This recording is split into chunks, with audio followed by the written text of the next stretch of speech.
So we'll be starting in about a minute or so as people are still joining in. For the people who have just joined, thanks again.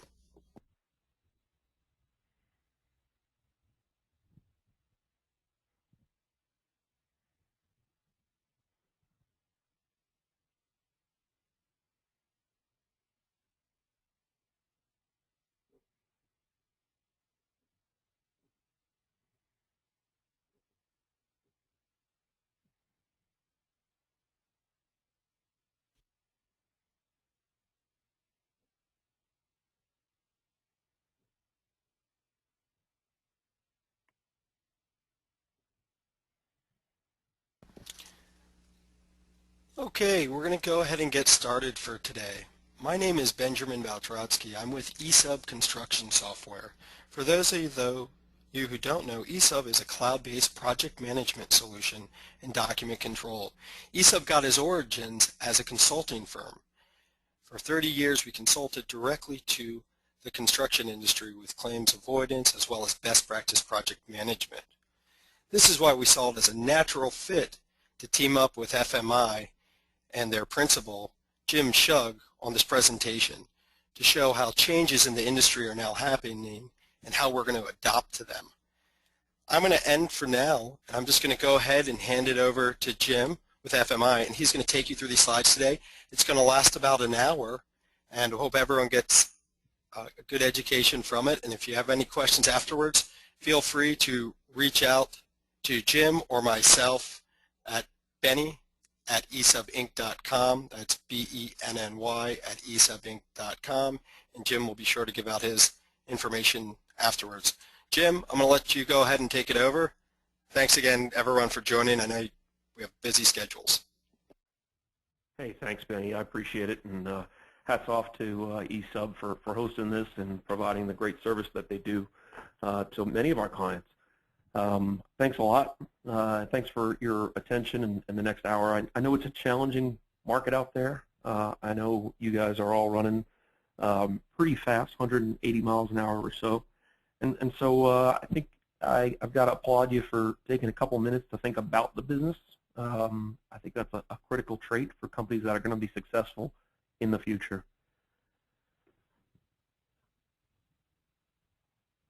I've got a couple questions maybe to help you shift your thoughts from whatever you were doing to maybe a client meeting to the topic we're going to discuss today. So a couple questions.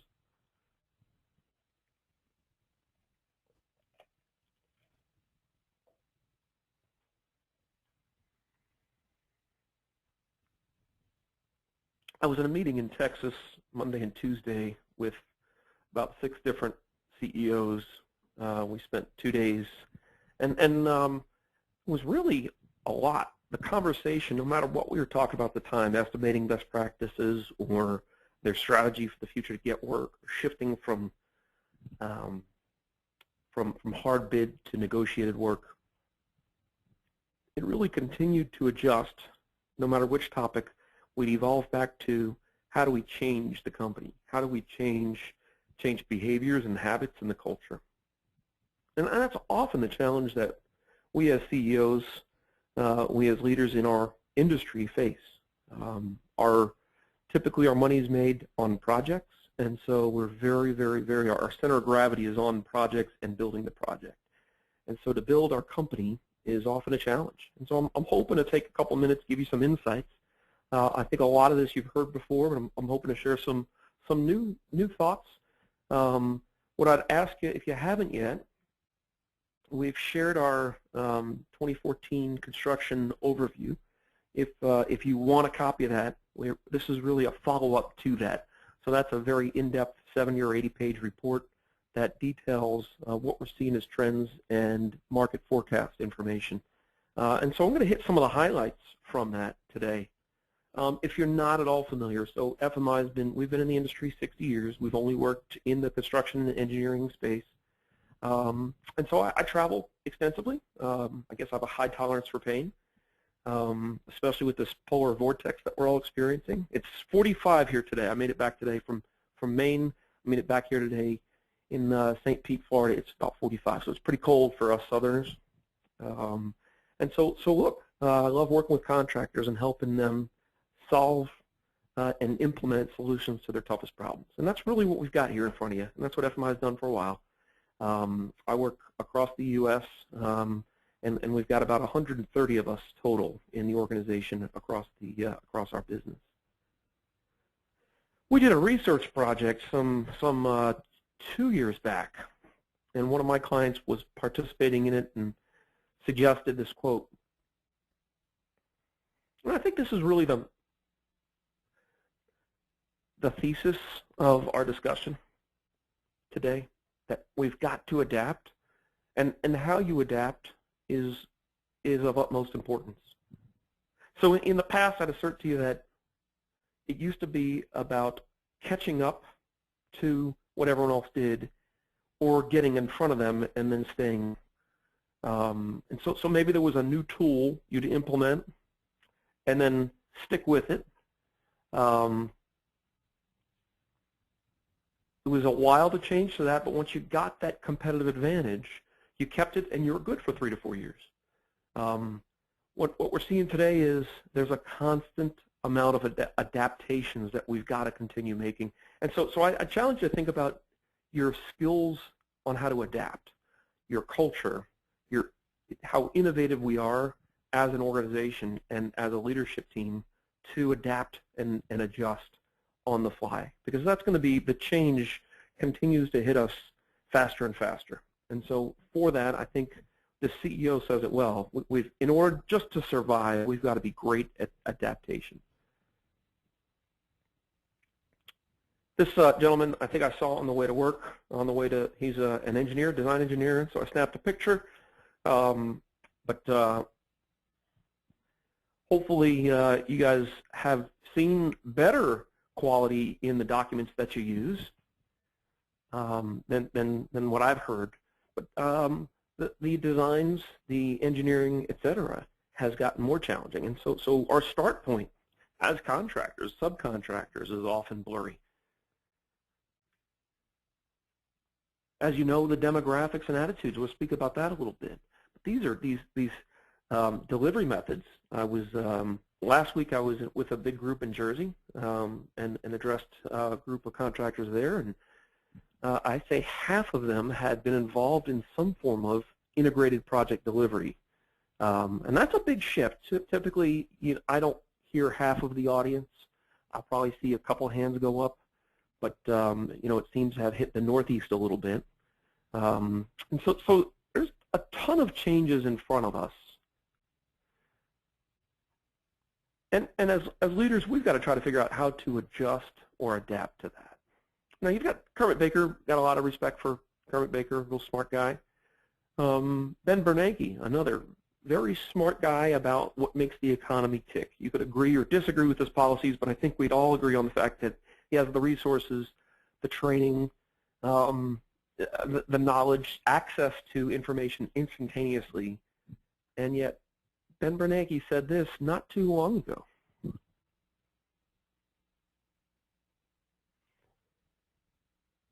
What he said was, if I were to boil that down to a couple words, in layman's speak, what he's saying there in a complex way is, he's saying, I really don't know what's going on. And so look, I think a lot of us as leaders in our businesses try to put this burden on ourselves to be comfortable knowing that the economy is booming or dropping, and you can make a call and stand up for your company and tell the group to charge the hills because the market's coming back. And if you don't do that, you kind of feel badly. And so it's kind of like you think they're all looking up to you for the answer. And I think you're all very smart people, but if Ben Bernanke doesn't know, we probably are trying to answer the wrong question. We're probably trying to approach this challenge the wrong way. And so I'm hoping to share some thoughts about that. In fact, what we'll start to think about is you've got critical certainties, and then we've got some uncertainties out there. And so we've got to kind of outline what are some of those critical certainties as we look towards growing our business, as we look towards improving our company in the future of our business. We've got to do some thinking around what are some of these things we know is going to happen, these trends that we're very confident in, And then what are some that we're not sure about? And so that'll often set the template for our strategic thinking process, as opposed to just a strategic plan that sits on a shelf. But our longer-term strategic thinking process, we start to, and you got to handle it in a structured manner, but we start to think about these critical uncertainties, these ideas that we're not really sure about, but we want to think about how our strategy would do in that. If you're not already doing it, I typically ask an audience, I recommend you take a look. This is what we call the Architectural Billings Index, the ABI. The Association of Architects, I think it's the AIA, does the ABI, so you can Google that pretty easily. This is our chart, but what it looks at is they poll about 200 to 300 designers around the country and ask them a series of questions. They take that number, boil it down to an index score. 50 on the index score means the same. We're going to see about the same amount of work in front of us. Above 50 means we're seeing more work, and below 50 means a decrease in work. And so in other words, by looking at this, you could see that way back in January 2009, the score was around a 34. They publish this every month, and so it's a great leading indicator. So if you were a contractor in January 2009, you probably had a bunch of work. Depending on where you were in the country, you still had a bunch of work, but yet it was going to dry up. They were designing a whole lot less. And we were still eating through our backlog as contractors. And so especially if you're a subcontractor, you're still working through a lot of backlog. And this would have helped some folks avoid hiring to support that big backlog or making some critical decisions at the time. And so if you kind of look, we've really been, over the past 4 years, bouncing between 45 and 55. Mildly improving and mildly declining. In fact, the score that was released, I think it was 3 days ago, was right at 49.5. And so it's right at another 50. It was more of the same. I call this a muddle-through economy. It's not booming, and we're not crashing. It's kind of slowly improving. Now, look, there are some definite headwinds, and as well as some fundamental improvements in our economy. Some things there are, even though a lot of municipalities are challenged to meet budget, some of the larger municipalities have a surplus, which is a great trend. Some of the bigger cities are seeing a little bit of a surplus, which is a wonderful thing. Housing, residential housing, is usually the first indicator that commercial and other types of sectors follow about a year later, and so residential is picking up. You can see the credit, and so from an economist perspective, I enjoy dabbling in that from college days. There's good or fundamental strengths that support a continued slow improvement, and so we like to call this cautious optimism. I mean, there's some cautious optimism. It would suggest, though, for us, it's tough to make business decisions. It is challenging to put your money on a certain number right now, because it could turn, it could be negative for another period of time. I don't think we're going to fall out of the sky, but I do think we're going to continue to see a muddle-through based economy. Makes it challenging. It's an uncertainty. It's a lot of uncertainty that we need to deal with. So some trends that we're going to discuss lightly today, we're going to hit on them, and I'd love to get your perspective afterwards, or hear. Usually when I speak with audiences, they'll ping me with emails or articles that they've seen, and so we end up trading, and I think that's how I get smart. I'm not there yet. So hey, some overarching trends. Some of these things, I don't know if anyone paid attention. Stock market last week, it dropped a little bit. The end of last week, the stock market dropped. And I'd love to see if anyone remembered why, but it was because China reported a lower manufacturing index score. So we are truly globally interdependent. This growth in the middle class, very interesting. So speaking of China, China is shifting from being a global manufacturer to a global consumer. Same thing with India.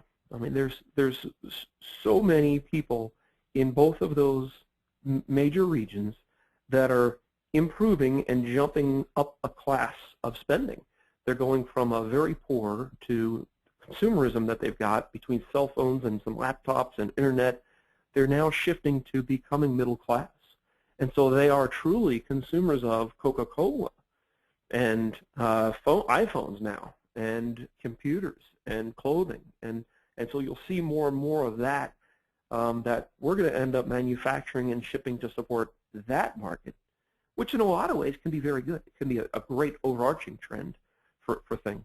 And of course, we'll see continued industry consolidation. So we've got some slides to kind of show what that might mean. So these are almost what I'd call certainties. These things are definitely happening. We could measure some of these things. It's kind of like our research group, to find out the amount of schools you have versus your population ages. We could kind of figure out that you're going to need more schools in 10 years. Same kind of certainties. So as we shift to this thought about generational change, and this is very getting into demographics, we start to think about generational changes. We see this is the first time I would say, in the history of our industry that we've had 4 generations working side by side. It's quite a challenge. So we've got a great presentation on generations and how they communicate and lead, and how you could use that knowledge to retain and hire effectively, a people strategy, if you will. But leading somebody that's in the silent generation is a whole different approach to leading somebody in your company that's a 20-year-old. And those are really 2 opposite ends of the spectrum on this chart you see. And so it creates a lot of challenges for us as leaders. It creates a lot of communication challenges. And so there's quite a challenge there. As well as you start to look at supply and demand for our economy. Generation X, which what I heard probably half of the folks on the line are Gen X.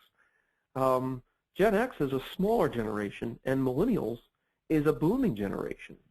They're a much larger generation. Now, something to see. This is not for our industry.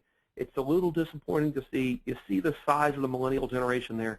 We only have about 7% millennials in our ranks in the construction industry. So that's a huge, huge challenge as we see baby boomers retiring, and millennials are not attracted or are coming into our field. And so, yeah, this is it right here. Construction business owner in 2012 said 1 in 5 members, that's typically baby boomers and World War II generation, will have retired. And sure enough, that's got a huge effect on our talent in the field. I think, and when I built in the industry, I know I was very spoiled by having great people around me. I think I had superintendents and foremen working that had 30 years of experience making mistakes and learning by doing, and they could smell when a plan wasn't good. They had that spidey sense about them, if you want to think of it that way. And so it probably didn't take me to develop the best plan for a project. And if I left stuff out and didn't coordinate it well, often they had already backed up and done a backup coordination or a backup plan. And yet, I think we're going to have to shift as an industry and really step up our game, because we're seeing a lot of them retire. And the folks that are replacing them don't have the same depth of experience. And so we're going to see folks with a different amount of experience. So we're going to have to change some of our systems, our skills, and our skill training, and definitely our leadership styles. Now, this scares some of you, especially for those that's the clothing style we're moving to. I guess baby boomers were pretty snappy dressers, and millennials are not. But you could really see the demographics and how we're going to have a whole lot more millennials in our economy that are going to be major purchasers or consumers than we are baby boomers. And so we've got to figure out what their buying trends are. If you were to think, and I'm still in touch with some of the marketing folks and some of the publicly traded building firms, when you start to think about what this means for home building and what this means for architecture for commercial buildings and restaurants. If you haven't seen, many restaurants have been changing or hotels. They've been changing the design on the inside to be a little more appealing to the millennial crowd. And so this is really going to shift some of what's expected so that they can attract that crowd, so they can attract that new millennial generation. I was with a client, and he was telling me that his customer was a very, very large organization, very large company, and they're building a new facility. That's a new set of offices, and that's the pilot building. And so they're going to try that, and if that works, then they'll go out and finish building out the complex that way.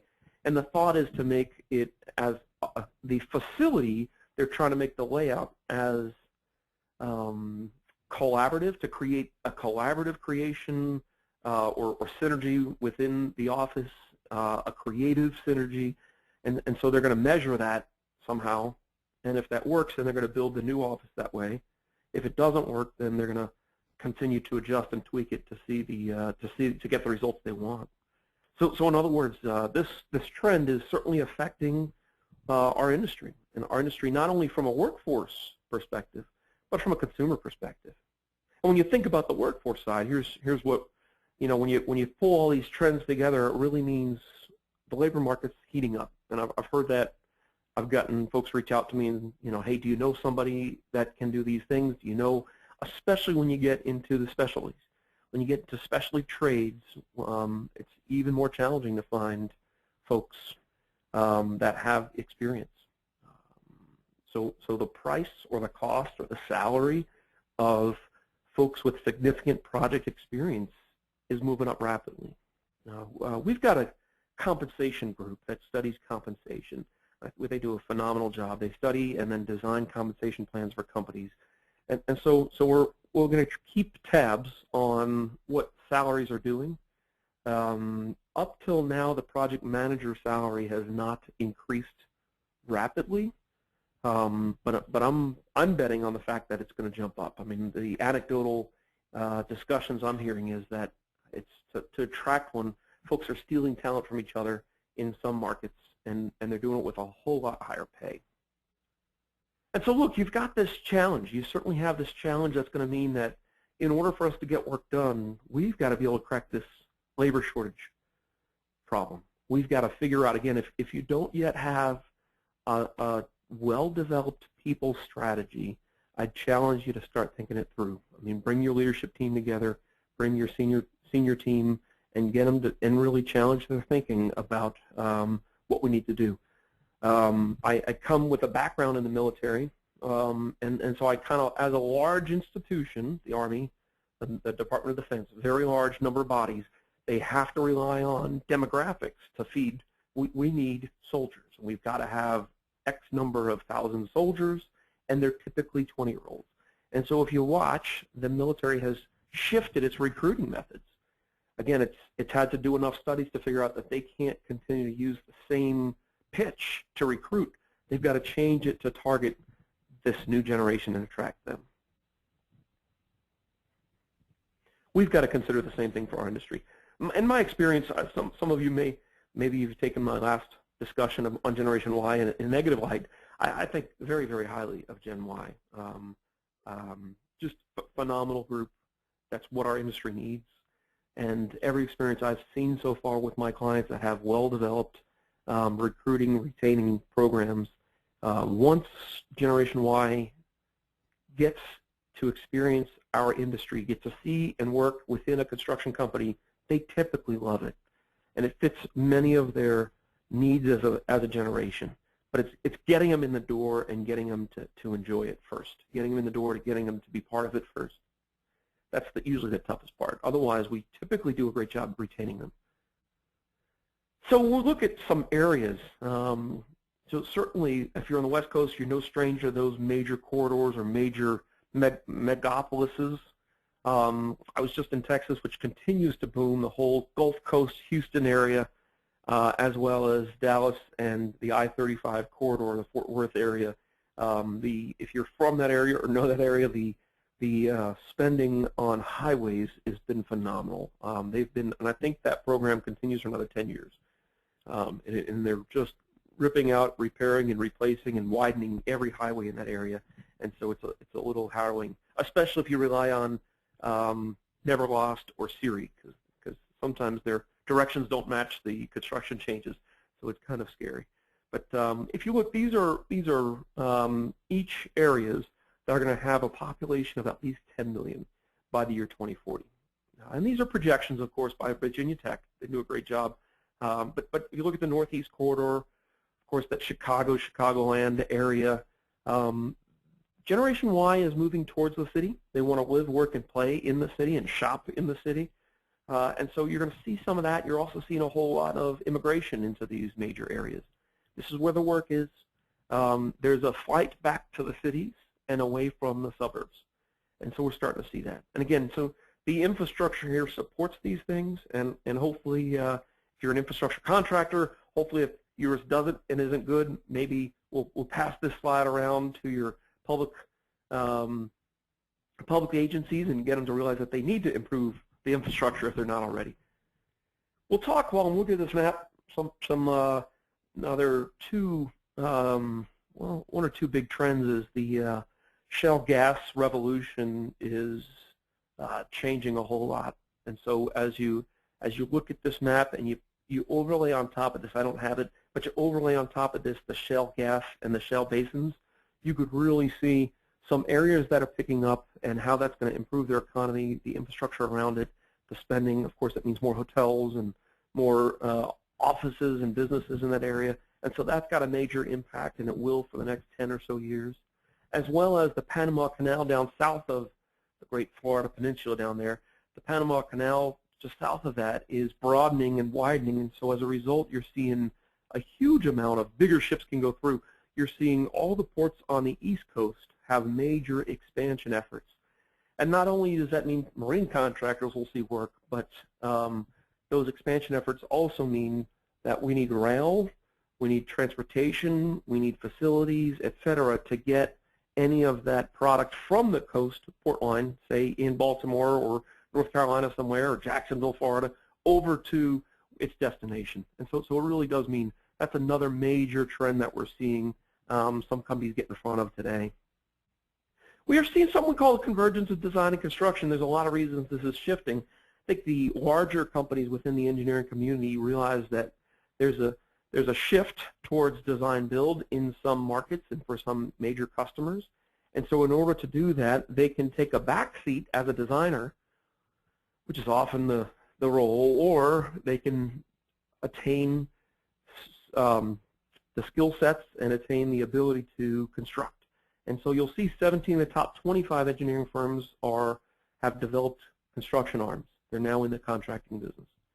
And so these big trends really do trickle down. Looks like we're moving a little more towards a master builder again, which is I think a good thing. A master builder concept where you need to be experts in the design as well as the construction, and hopefully it means an improvement in the pure design side. I hope it may not mean that. It may mean if that same company's designing it and building it, it may mean worse design because that company's building it themselves. And so we keep an eye on some of these trends just to kind of see what this means for everybody else in the industry. But there certainly is a battle for those big engineering firms and their billings versus large contractors and folks that only do design work. And so you'll see some of that trend continue. You'll also see construction projects appear to be getting bigger. And so we did the study, and it shows, and you'll see at a minor or minute scale, you'll see very fractions of decimal places out to the fourth place there. But there is definitely an increase. I was in a major city, and they said our city's projected in the next 2 years to have $51 billion projects. And so for small to mid, and I do a lot of work with contractors under 10 million. For small to mid-sized contractors, that means the level of sophistication required to be part of that is significant. And the jobs that used to be small, one-off and two-off that you could bid on probably are all aggregated into this one big project run by one big company with one big set of demands, contracts, et cetera. And so it really means as an industry we're going to need to step up our game to be able to continue the way we've been. You'll see the large engineering firms continue to get larger. There's many reasons behind this. There's a Farkas Berkowitz forum. It's now a CEO forum where we ask and invite the top 30 of these large engineering firms together once a year. And so that's really where we get a lot of this good information about what's going on with their companies and what they see for the future. I laugh when I look at the slide sometimes. In the past, these, we said, didn't affect our industry. These had no impact on us. In fact, when I interviewed, I was up in North Carolina at some point, right when I left the Army, interviewing for a position. And I remember the president of that company saying, you know what, this industry is the best one to be in because all that stuff outside, and he was talking about these macro forces, those things will never affect us. We're going to always be putting 2 blocks down and 1 on top, 2 blocks down and 1 on top. That's never going to change. I remember I was with a client in 2005 in Chicago, and I said, hey, so how do you keep up with all the changes? And he said, changes? This industry hasn't changed in hundreds of years. There's no changes. There's no need. He said, that's why I like it here. And the opposite is true today. The opposite is true today. We've got to figure out how to keep up with the change. These things do impact us. You do need to, at a company level, understand how to get in front of these and what the implications are of these. And so some of these are, I'd say, go back to some uncertainties. You know, the radicals across or potentially in our country. Those are uncertainties that have a huge effect on us. We can't plan for that. We got to think about how that might affect us and what's going on for our businesses, but that's not something you can. Aging population, though, is something. We know that's happening. The internet is here. My 5-year-old daughter used a cell phone like it's an attachment to her and how she lives. It's not. She doesn't have her own cell phone. She borrows mine. But for the parents out there that were like, but yeah, no, she knows how to operate an iPhone better than I do. And so 10 years from now or 20 years from now, when she's helping design software and technology,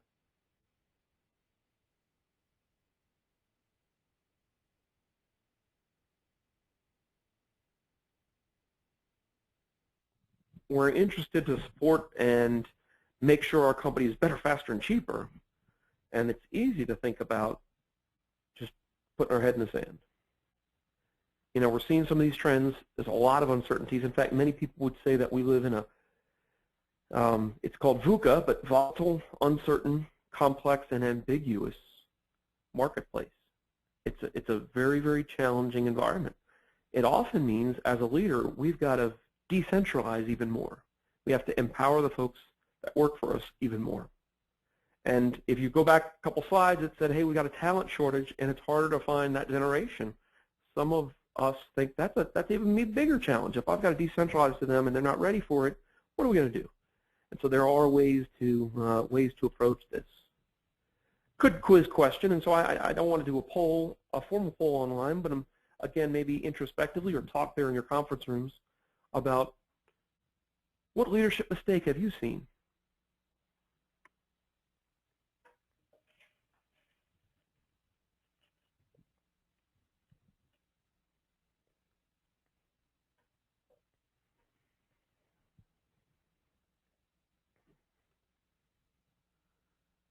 I think, you know what, everyone probably sees some degree of all of these. I'm aware of D.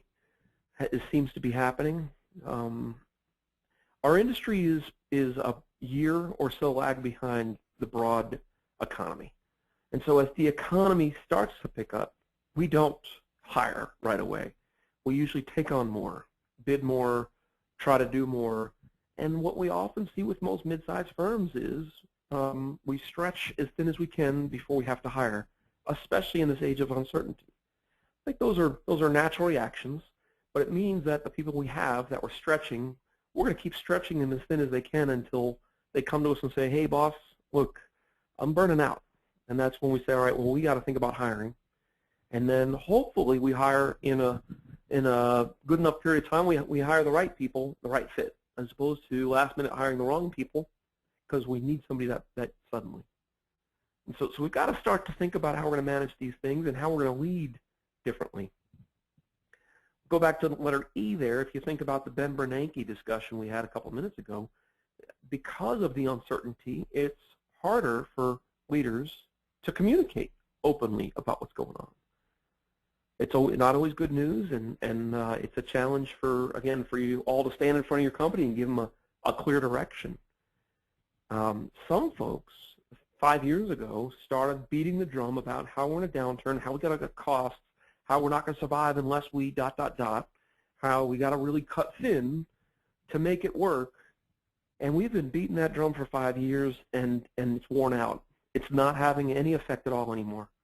People are saying they got to change the song because that song's not working. It did, and everyone was very loyal to you, but now we've got to try something new because we're still here and you're still singing that song. And so that it's really a decreasing of communication is not necessarily an effective way to lead. Now look, anytime we change, so all of this, again, I was telling you about the group I met with, and their real conversation was around change. We've got to change to keep up. We've got to adapt. And so there's a natural resistance within us as humans, as individuals, to resist change. New softwares or new technologies or new hardware, new means and methods, or new reports that we're going to use, new tracking and emphasis. Any of the ideas you might think about or jot down on a piece of paper today that you want to work on implementing that's new to your company, you'll probably hear some of those remarks. Things change too much, we don't want to plan, we're too busy to plan, you're going to create another meeting, that's great, and on and on and on. And in some ways, these are wet blankets. I mean, in some ways, you should expect to hear some degree of this. We've got to selectively understand which is legitimate and which is just natural resistance to change. Maybe it's a good thing, and I think we could make the case, look at this chart, that we do need to change. And so this is year over year financial results for net profit before taxes. Net profit before taxes. So I took overhead out so that we've tried to kind of level the playing field around all. We're comparing apples to apples. So if you listen to the call and you're a drywaller, you look at that line and see that in the heyday you were making that 4%, and it dropped to 0.1%, and now it picked up a little to a 1%. And you could see that across. Hopefully you could pick out your own contractor type. If not, shoot me a message, and we could get you. We could kind of let you know what that number is this year. But for an electrician, you're kind of seeing, or a mechanical contractor, you're seeing we're not even getting 5% margin. Not even in the great days as an average. Again, there are companies that double this that we work with, and there are certainly companies that go out of business that you guys may know of. But this is the industry average. So you got to ask, where are you? Are you hitting the average over this past year or two? And if so, what are you going to do to beat that? Because to me, that's unacceptable. I mean, I want my clients to be doubling these numbers. I want my clients to be very successful. The risk you take, our company was founded on the premise that this industry takes a huge amount of risk for very little return. By return, I mean what's on this page, for very little profit. We take a great risk for very little profit, and that doesn't work economically. It should be take a great risk to get a great reward, or take a low risk and get a low return. But this chart kind of suggests that a lot of companies are doing it wrong. And unfortunately, that might drive some out of business here within the next year or so as the market returns. I think they might bite off more than they could chew. And so that's not our hope. We hope that folks realize this, and if you've been average, you figure out how to exceed that, how to be better than the average.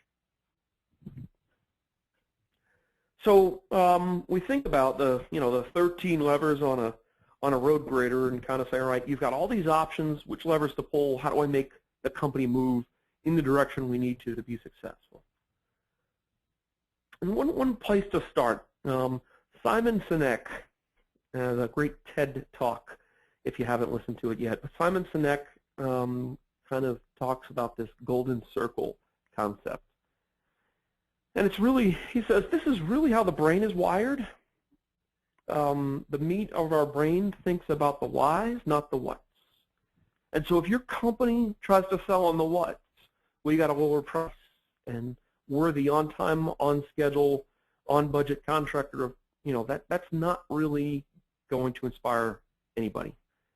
That's not going to inspire your employees. It's not going to inspire your customers. You got to inspire with the why, and that then drives the how and the what. Another way to look at that is the glass writing you see to the left. We start with every company, every founder, every leader of a company starts the company with a vision. We from that develop the mission and then the strategy, and then we have the what, the actions. Who's going to do what, by when, how are we going to, the mechanics of it. But it's got to start with that vision.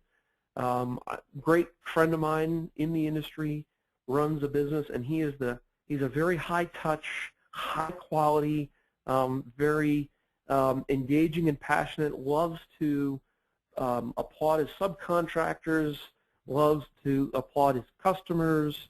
He likes to lavish time and attention on them all, and unfortunately he bids hard bid schools. And so his style or tone for building hard bid schools in a deep city, in that case, is only about a number. So he's really got his company oriented incorrectly. His culture and his vision, he's got to shift his strategy. And so he's got a misalignment, if you want to think of it that way. He's got to shift his strategy to get more in line with competing on value, not just competing on price. And if nothing else you take away from this, companies that do this well will continue to be able to compete on value, not just on price. And so competing on price alone is usually a messy, bloody, and it's not as fun as we typically like to think of our industry and our passion. So we go back to that why. Great book I picked up some years back called Hewitt, An Uncommon Company. Now, if you're not familiar at all with Hewitt, Hewitt's a large civil, they do a lot of dirt work contractor. They do a lot of big highways, big infrastructure. I think they've even gotten some buildings in the past. What's interesting is Hewitt's headquarters in Omaha, and Warren Buffett's office has always been in Omaha, the Oracle of Omaha. And so the forward of this book, it really traces the 125-year history of Hewitt, talks about the founder's theories and ideas, and has pictures, really neat ideas to share. But interesting in the forward is Warren Buffett says this about the company. He says, look, you could spend, if you read through it, you could spend as much money as Hewitt has to buy equipment and have equipment just as good as Hewitt, and you will not be able to compete with them. You can hire and go people only and hire all the top grads from Stanford, Harvard, MBAs, and you're not going to create the magic and success that is the culture of the Hewitt company. Now, look, Warren Buffett, as you know, is typically a numbers guy. He's typically a finance guy, and he gets the understanding of numbers and how they work, and he is saying this about a construction company. And a construction company, construction industry, he says, is this enormous graveyard of companies that never made the grade. I mean, it's a tough, he says the competitors of Hewitt are all competitors that didn't cut it, didn't make it, didn't survive. But it's about the vision of Peter Hewitt Sr. that carried on and became contagious and lived on with the people around him that he subsequently hired. And so that to me is, it really reinforces this concept of why first, and then move out from there. And that's really what I hear Warren Buffett saying. Now, we think about this at the individual level, and it really seems very similar. And so we've got a worldview. Each one of us have a worldview, and then that also spreads out and affects our skills. If you go outside and do some work with a leadership training program, there's some great ones out there. Dale Carnegie, good program. They're going to teach you how to maybe they'll teach you how to delegate differently. Maybe they'll teach you how to be inspiring and motivating. Maybe they'll teach you how to align resources and do coordination. Any one of those items. But what What it's not going to address is your worldview. What it's not going to address is how your worldview shapes how you act, how you see things, your values, your attitudes, and then how you act. And so what we see is under the pressure that we all exist in this industry, if you only work on skills, you really don't make a long-lasting impact. Those changes may last for a month or two, but they typically go away. If we could hit the worldview first and get people to understand that, then, of course, we can affect the others. And the skills training then comes and follows. So that's certainly an important component. But it starts from the inside out. Same Simon Sinek golden circle concept applied at the individual level. And so this is critical, this leadership development.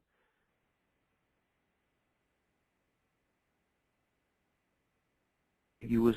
marketplace that we're in. One week you don't have enough estimators, the next week you have too many.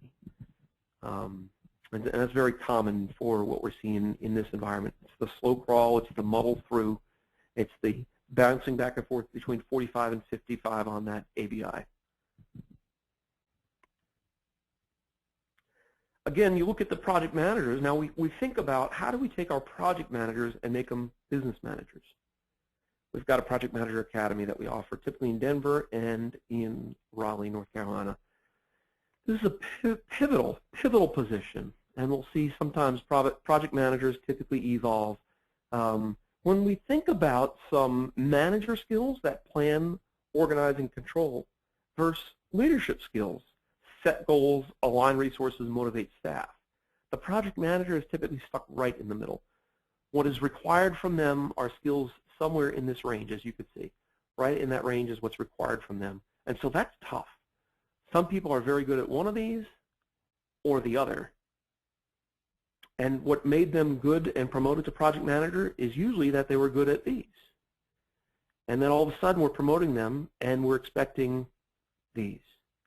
And so we typically have a shortfall in performance immediately. We bounce them over any one of these lines and we start to see some challenges in their behavior. So we've got to figure this out. We've got to think, again, our people strategy has to be well thought through. If we've got only a reactive culture, we're gonna have reactive costs, to be honest. As subcontractors, our labor costs are usually the most variable, the most in control, and directly corresponds to our equipment costs.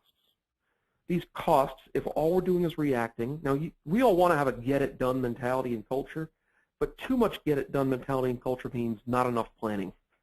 And so the planning and thinking through projects before we start them becomes critical. This is probably one of my favorite models as it relates to our industry and management. If I can keep that crew supported with all the items around them, they will be successful. They will be highly productive. I spend a lot of time helping companies with operational excellence, and this is the trend. These outside items are root causes of productivity problems. They're root causes of rework. And so with some analysis, we could kind of figure out which one or two are the highest priority for your company. And so maybe it's an equipment allocation, maybe it's proactive maintenance on your equipment, maybe it's maybe we got to change your equipment management approach, something. Maybe it's poor communication from estimators to the field, and that might be this, we say, information. Usually this is this information block is one of the biggest challenges most companies have. Maybe it's our manpower allocation. You know, there's many pieces to this that we look at, but if that crew has what it needs, they'll start and finish and work hard that day. That's typically how we see the industry. And so it's our job as managers to figure out how to consistently align these so that the crew can rely on them. When the crew feels like we're now reliable, they'll step forward, they'll lean forward, they'll be productive. They'll step forward, they'll lean forward, they'll make suggestions around how to innovate. And so we call this the innovation loop. So done right, if these items are connected, we can now have and run some test cases, some pilots out in the field to try and test new ideas, concepts, technologies, approaches, etc. And that's how we start to get cutting edge. And that's what's required for us to be successful moving forward. It starts with some of these basic building blocks. Many of you, I'm sure you have these tools. If you don't, let me know, and I'm happy to talk. We got articles, or I could talk to you about it, or you come in and help implement them.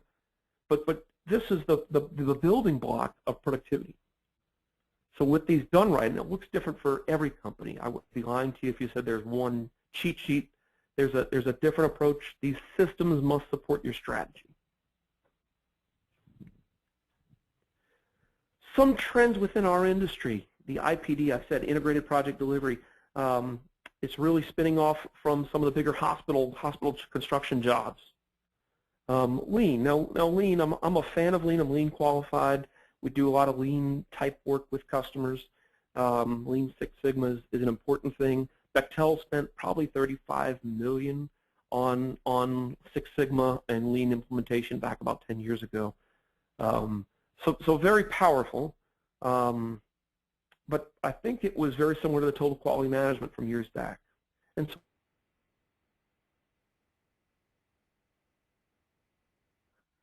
so we've got to figure out how to embrace that and make it work for our industry. The downside of lean sometimes is it's a little manufacturing based and doesn't translate as well.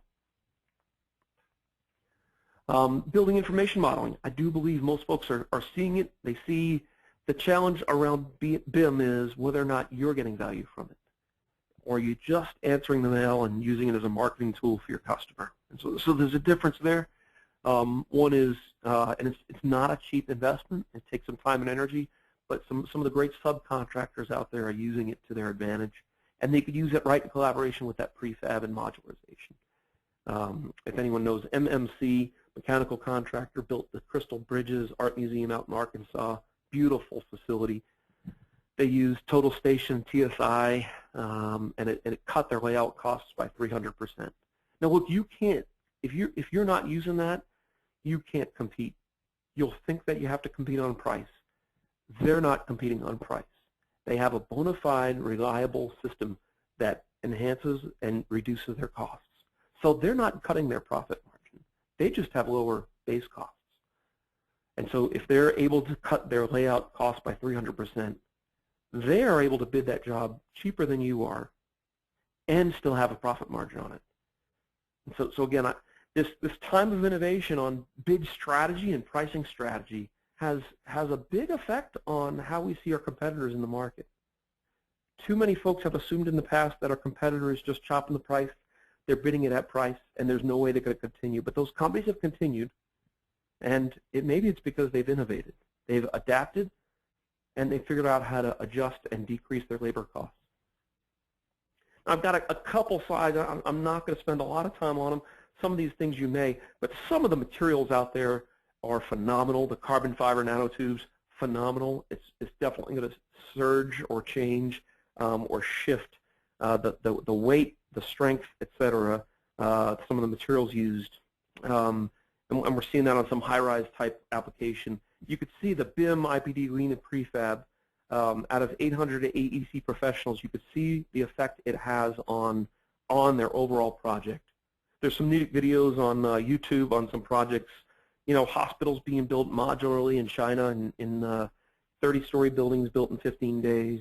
Skanska, the Ohio Valley Hospital out in Miami Valley Hospital out in Ohio, built by Skanska. Amazing. He said what would have taken him weeks, he did in 5 days, the electrician. And so pretty phenomenal approaches, and that was 2-3 years ago. Beck Group, if anyone knows of Beck Group, is a big general contractor, design, build, focus, real strong company in the southeast, Texas and over.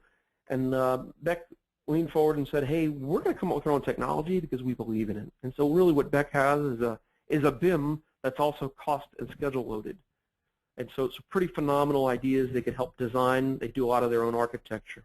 I've got a client, look at this picture, I've got a client out in the California area that has a project engineer out in the field with iPads, and he annotates with the iPad with his finger what work has been done on each job every other day. And so he gets a much more accurate cost to complete. And it's by holding up the iPad and using his finger to trace over what he sees on the plans is complete. This goes up through the chain of command, the foreman approves it, and that becomes the cost to complete. It's a lot more accurate, automatically calculated. I'm seeing more and more companies using the iPads and mobile devices in the field. This is accuracy of information. They have the information. They could be on the 4th story of a building and not have to come down and walk out get in the cab of their truck or in the project trailer and look stuff up. They could take a picture and send it to the project manager, the estimator, and say, hey, I need a change order for this, or we have an RFI on this right here. There's a whole lot of accuracy and productivity efficiencies created. And it's not much more expensive than a laptop, if it's, I think, cheaper. And usually morale goes up when we have a foreman and an iPad. They like that. There's definitely, this is, again, a little more modular, but it's robotics-based automated construction systems for high-rise buildings. Komatsu and Rio Tinto partnered. There's 150 autonomous dump trucks running around the desert of Australia. Nobody's controlling them. They're remote controlled by a control center 1,500 kilometers away. It's an iron ore mine, so there's not like there's a bunch of people there, but they've been able to run these trucks continuously, 24/7 for 2 years now. So the productivity there is amazing. It's safer, it's cleaner, it's certainly more cost effective. These things, the technology's there. 5 days ago Komatsu launched, or 6 days ago they launched, I think they called it an intelligent bulldozer. They've got 4 or 5 of them now. Not only does the dozer, it's again remote controlled, if you want to think of it that way, programmed and coordinates right off of the BIM drawings, coordinates right off of the computer drawings to get the work done, and it keeps up with it. Every 100th of a second it auto adjusts, and so there's 5 of them that can both rough grade and fine grade. Now we'd all expect them to do the fine grading stuff, but they were actually able to get this thing to be able to do rough grading. Pretty phenomenal. I mean, that's these robotics, the automation, the modular construction is affecting us in a great way. Now with all these changes, we could start to get a better measurement on productivity. We could start to get a better measurement on waste and change order use, on implementation of productivity tools. This is going to overall make for better, not just faster jobs, but for better companies.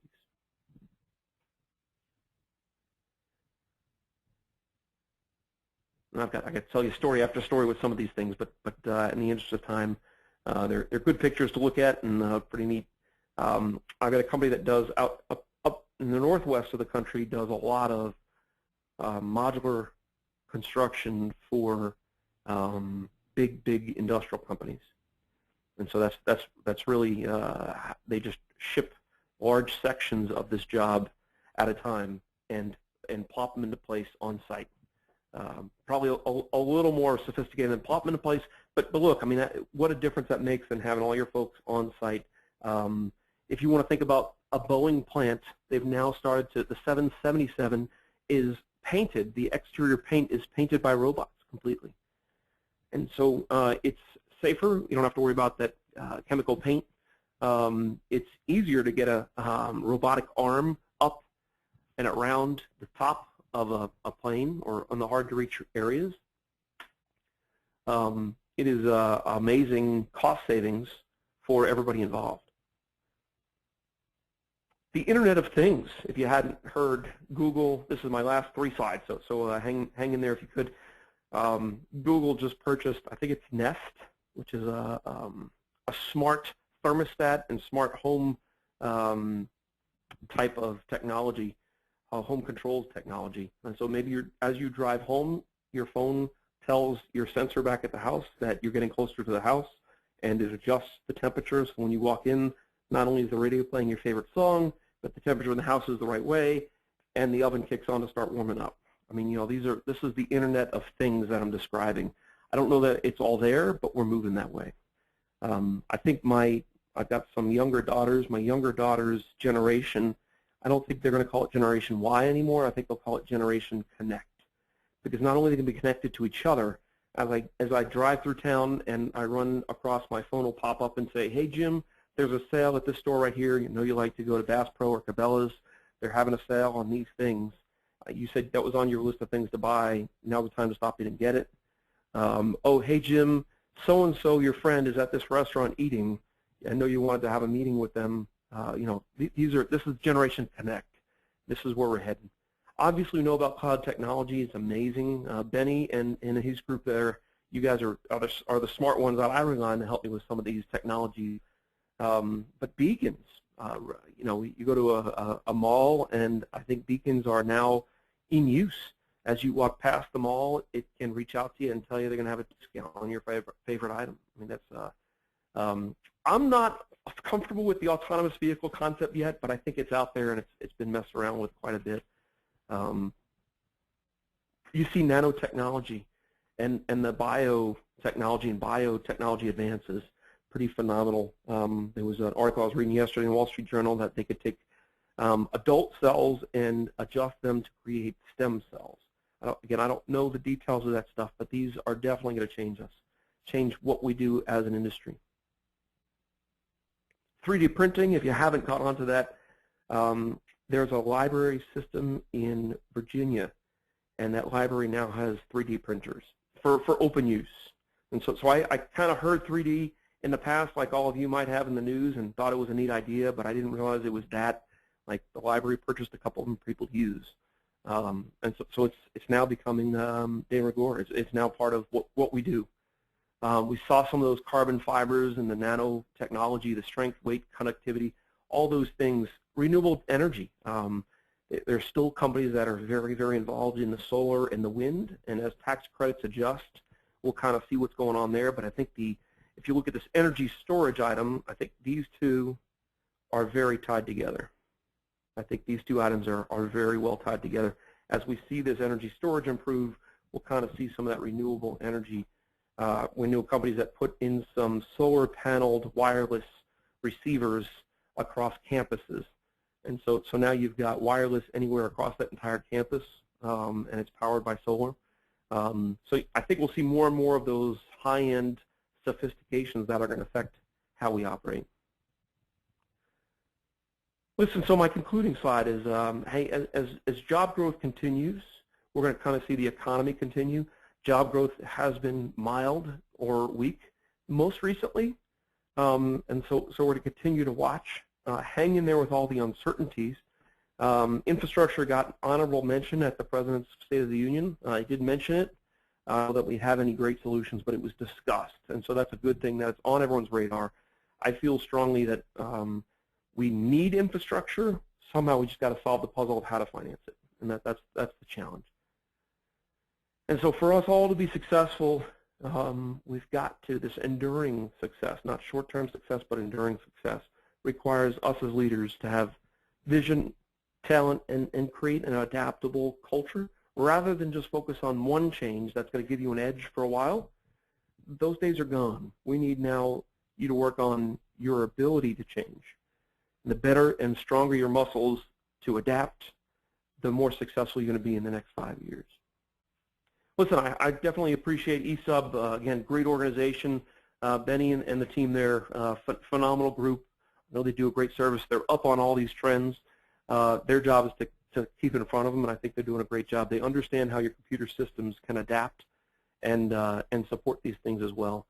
So Benny, hey, thanks again for the opportunity to talk to the group. Jim, thanks so much for your time today. Thank you, everyone, for attending. We hope everyone likes this. Please send us feedback. We plan on doing more of these types of webinars throughout the year, so if you have other topics of interest, please let us know. Feel free to send out an email.